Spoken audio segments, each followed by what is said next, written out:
Ankara has been seeking ways to calm the markets as the Turkish lira has plunged to historic lows in recent weeks amid a potential U.S. interest rate hike pushing the dollar to multi-year highs and concerns about political pressure on Turkey's central bank. Leading figures of the government have now made statements underlying the independence of the central bank after weeks in the dramatic fall of the country's currency. The first high-level economy summit was made under the leadership of Prime Minister Ahmet Davutoğlu with leading economy-related ministers and Central Bank Gov. Erdem on March 10. After an 8-hour meeting, a statement was released late March 10 by the Prime Ministry, emphasizing the need for growth and the independence of the central bank. Turkey's government is working on measures to boost industrial production, employment, and companies' capital structure as it seeks to improve growth, and will introduce the package soon, said the statement. The central bank, which is independent to use its tools, has been taking the required measures when necessary in line with its monetary policy targets, added the statement.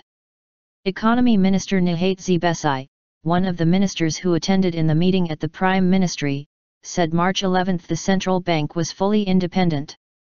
Deputy PM Numan Kurtulmuş also said the Turkish economy had solid macroeconomic foundations, meaning there was no reason to worry about the economy.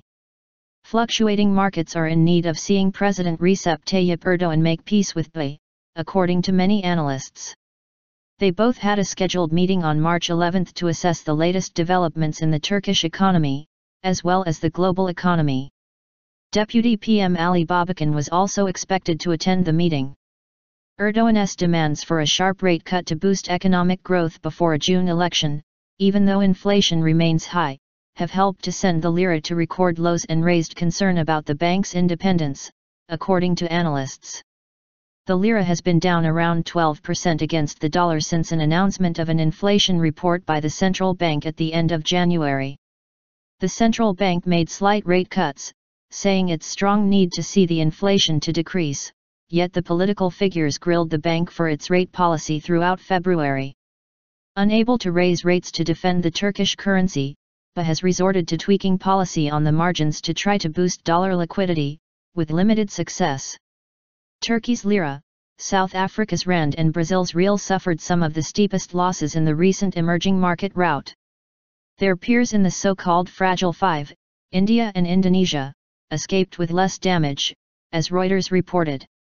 The 5 countries got their name in 2013, as hints emerged that the Fed would end its easy money policy. In the recent emerging market sell-off, Brazil has lost as much as 15% and Turkey 11.5% since the start of the year. Sentiment toward the lira was finally boosted on March 11 by data showing a lower-than-expected current account deficit in January, and the optimism over a rapprochement between Erdoğan and the central bank. When Erdoğan finally meets BE, Babacan et.al., he needs to signal some kind of peace has been called, and let them get on with their jobs, said Timothy Ash, head of emerging markets research at Standard Bank in London, as quoted by Reuters. Confirming BE in office for another term would go some way to easing market concern, albeit I'm not sure whether BE would want another term in this environment, he added.